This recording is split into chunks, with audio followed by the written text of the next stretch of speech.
Welcome into this special edition of the Fast Lane. Troy Lau here with you, previewing actual college football games.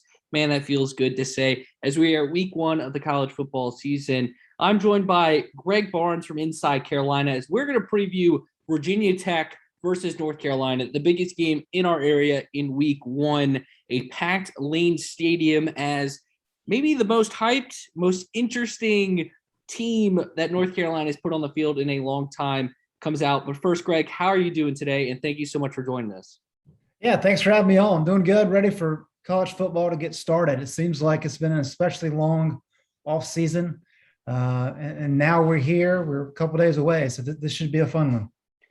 And as I mentioned, how hyped is this relative to historically standards for North Carolina football? This is, 8-4 last season, obviously finishing down the stretch with that big win against Miami. I know the loss to Texas A&M in the Orange Bowl, but it's still an Orange Bowl appearance, which is big for North Carolina.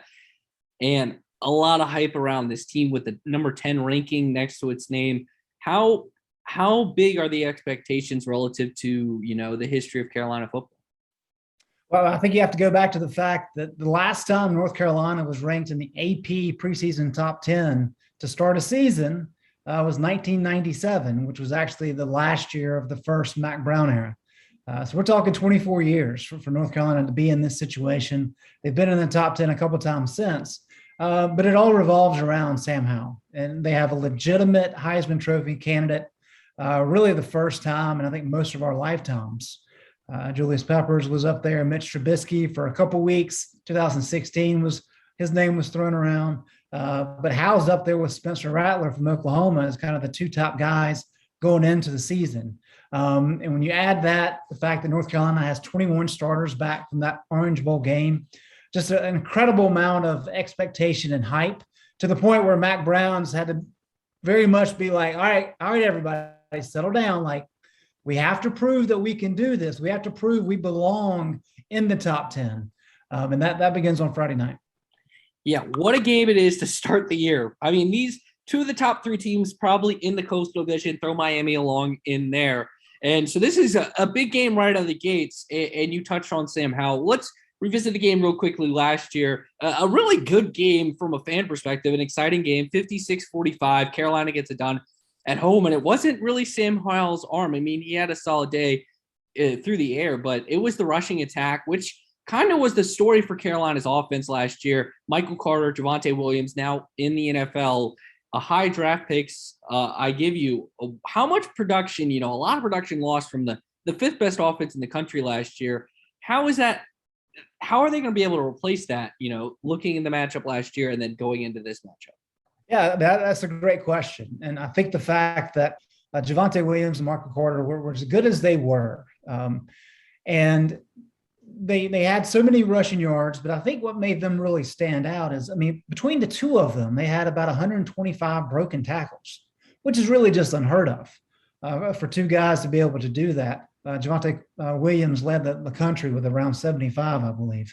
And that's why they were so good. And if you look at that Virginia Tech game especially, they averaged over 5 yards per carry after contact. And Virginia Tech, of course, did the same thing to North Carolina's defense. But when you look at what North Carolina has done, they've blended the run game and the pass game so well. But Sam Howell, even when he's had to be called upon to throw for a lot of yards, I think North Carolina has a losing record when he throws for more than 350 yards. And that kind of gets back to your point of this is really important to be able to maintain some rushing attack that can help offset all the pressure on him. Losing Javonte, losing Michael Carter, they had a lot of inexperienced guys. So they went into the transfer portal, and they got Ty Chandler out of Tennessee. Who had a very solid career at Tennessee, wasn't really flashy, but he was very productive. And they liked what they saw out of him in the spring. They think he's a guy that can step in. While you're not going to be able to replace what Carter and Williams brought, you don't have to be that level of elite. You just have to be really good. And they think he can do that. And obviously you want to look at that game and be like, man, those defenses had bad performances. And we'll talk about defense in a minute. But you touched on Ty Chandler. How important is he to the success, not just in this game, but for the season for North Carolina? Obviously his first showcase will be in this game in Blacksburg against the Hokies. Well, I think the main thing is one thing Mac Brown has talked about a lot is while some of the backups had experience last year, not a lot, but Ty Chandler has played for 4 years at Tennessee. So he's played against Alabama. He's played against Florida. He's played against all these high quality SEC teams. And so the stage is not going to scare him. And that was really a concern. Mac has been open this week that, hey, you don't want to open a season on the road at Virginia Tech if you can avoid it. You'd much rather have an FCS opponent there because it is a massive stage, and that's going to be a pumped up crowd at Lane Stadium. And so having a guy like Chandler who's been there, who's done it before, is critically important, especially in this first game. They really like what Caleb Hood's a true freshman, what he can do. He's running backup right now. They also really like DJ Jones. So they've got a couple guys they feel like they can lean on this year. And Chandler's, I think his role will be significant Friday night. It may not be as much as we get later into the season as other guys come along. But they really needed somebody like him, a veteran guy, could step in and perform well on a big stage. Receivers, another position where North Carolina lost a lot in Daz Newsome and Dwamie Brown. A lot of production lost, the top two wide receivers for Sam Howell. And also you look at it with Virginia Tech. Jermaine Waller was not playing that game. Obviously, Caleb Farley, one of the major opt-outs across the country. That was an issue for Virginia Tech all last season, and especially in that game against North Carolina. How big of a factor is new receivers coming in for North Carolina and a lot of experience now coming back for Virginia Tech? Yeah, well, to your point, that game last year against North Carolina, Virginia Tech had, if I remember correctly, 5 defensive backs out in their 2 deep, which sounds significant. So certainly it's going to be a different perspective for both teams. But North Carolina, yes, they've lost Dwamie Brown. Yes, they lost Daz Newsome. But the 2 guys that we had penciled in as the outside receivers for this team back in the spring, Bo Corrales and Joffrey Brown, who's Dwamie's younger brother, both those guys have been hurt throughout the offseason. Bo Corrales will not play Friday night. Joffrey Brown is not running with the ones, which tells me that he's still trying to kind of get back. So North Carolina really is kind of down 4 key guys from last year. Now they've got Josh Downs, who was a top 100 recruit coming in last year, really had a breakout game against A&M in the Orange Bowl. They think he's an all-ACC caliber talent, probably the best that they've had at wide receiver in a couple years. But it's a matter of the other guys stepping up. Emory Simmons, Antoine Green, Justin Olson, guys that people may hear those names and say, wait a minute, who is that?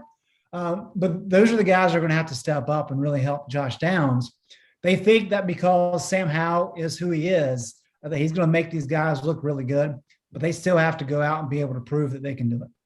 An underrated part to what North Carolina brings back is their offensive line, which is a solid unit that is looking to improve, which you could argue about every unit in the country. But, they might lose the skill positions, the running backs, the receivers, but you have a Heisman Trophy caliber quarterback and a returning offensive line is maybe the key for this team. Talk about the offensive line against a really good front in Virginia Tech, especially at defensive end with Amari Barno, who's proved to be one of the premier pass rushers and defensive ends in the ACC. Yeah, given the fact that North Carolina fielded the most explosive offense in school history last year and one of the top 10 offenses in the country, it is a little interesting that the offensive line has kind of been overlooked. And I think part of that is what we talked about earlier. When you've got guys like Williams and Carter who you're breaking 125 tackles and are having success that they've had, you kind of look past the offensive line. But they really think that these 5 guys coming back, there's probably 3 of them that are NFL talents.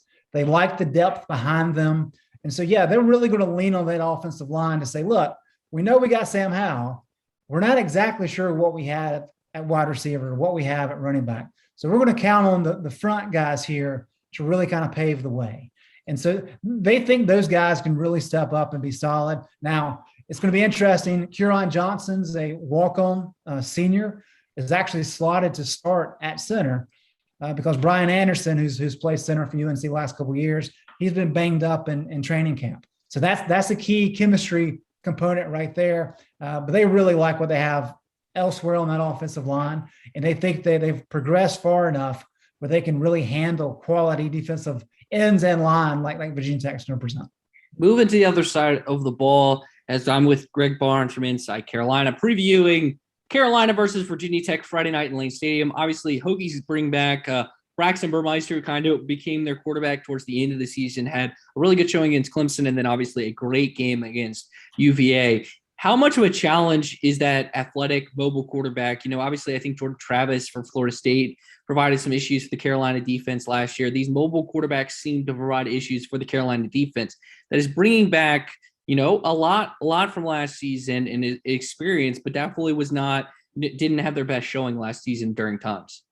Yeah, it's been an issue for North Carolina for a number of years. And even Armstrong at Virginia has some success, even though he's not the same type of athlete maybe.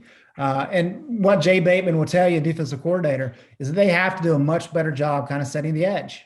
And because of how his defense is set up, he's really had to create pressure instead of just relying on the talent at hand.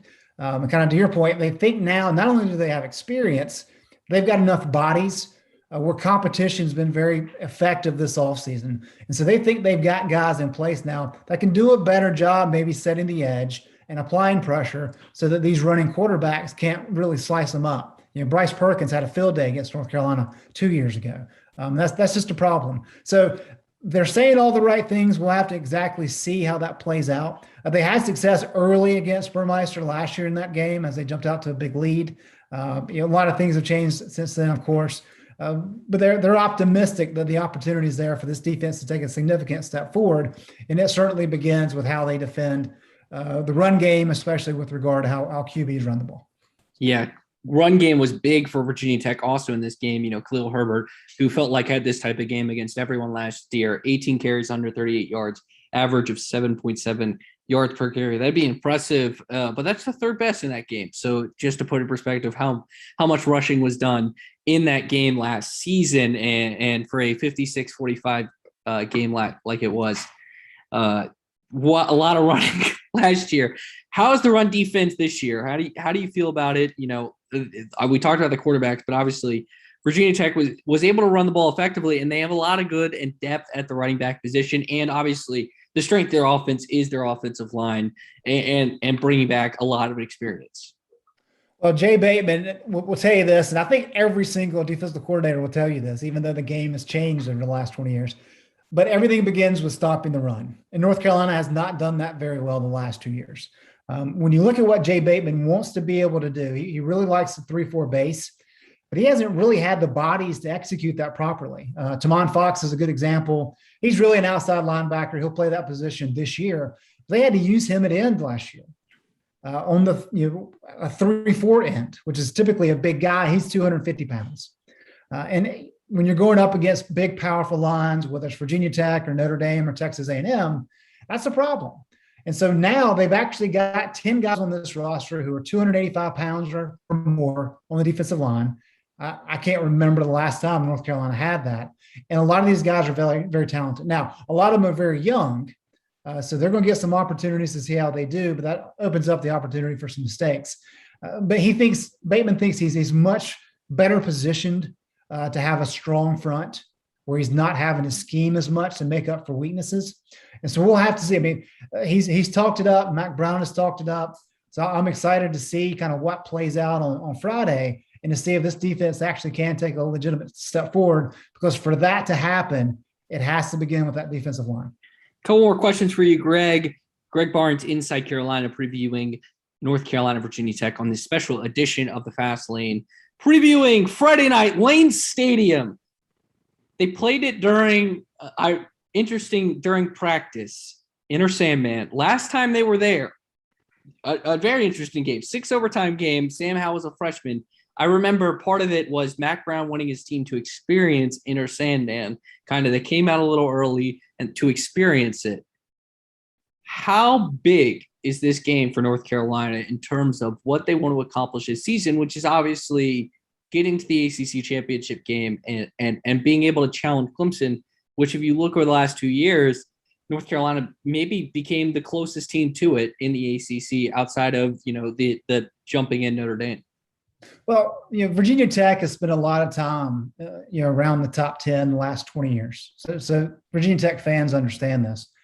If you start the season up around the top 10, but you lose that first game, it's very difficult to work your way back up to that top 10 and really put yourself in conversation for a national title, or at least for a major bowl game.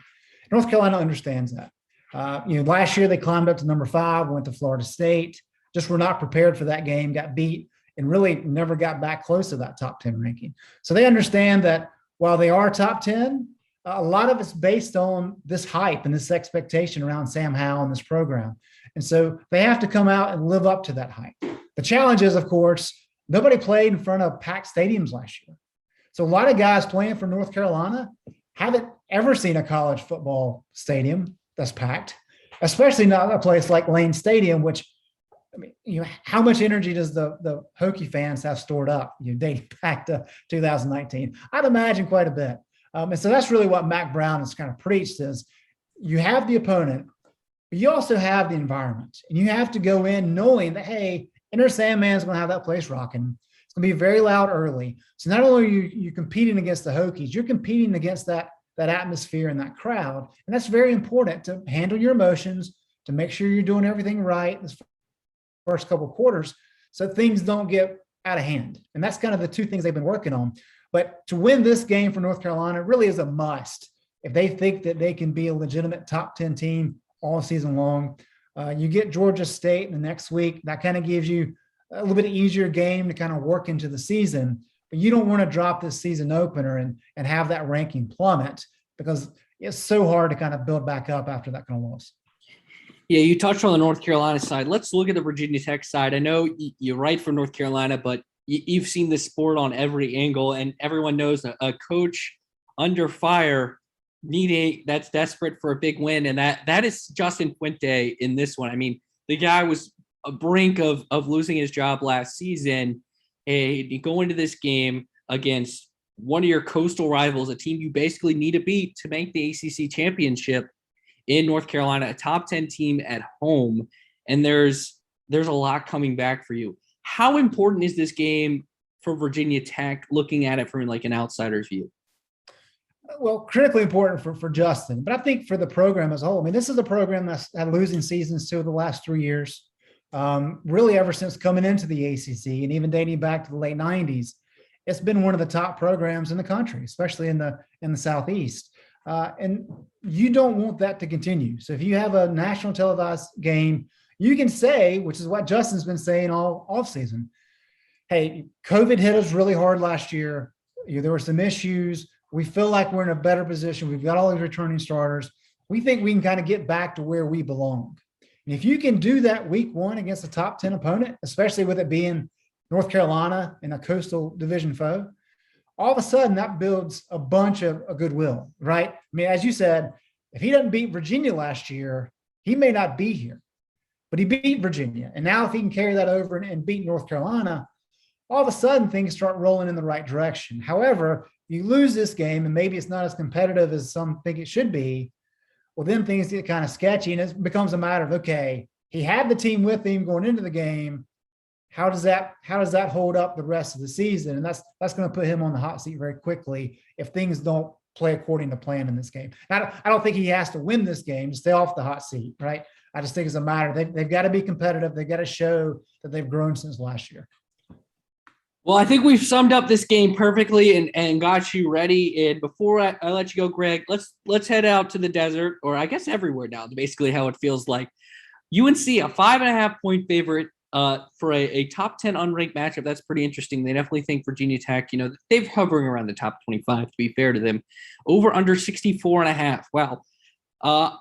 That's pretty low given the score of last year. What is your prediction for this game? Do you think it stays relatively close, or do you think Carolina would be able to pull away? I really think the factor of Sam Howell having a primetime game to kind of make his case for the Heisman race is really key here. I think North Carolina, with what they have returning, especially on the defensive side of the ball, I'm not sure if they're quite top 10 yet, but I think they're pretty close. I think this is going to be a good team. And it really kind of depends on how they come out with that atmosphere. If they can handle and withstand that emotion from Virginia Tech through the first quarter, I think they are the better team. And so I think North Carolina does win this game. I think it's kind of similar to what happened with North Carolina last year. They played Syracuse in the opener. It was kind of sloppy. It was a competitive game. But then late in the game, North Carolina was able to kind of pull away. And I suspect the same thing will happen on Friday night.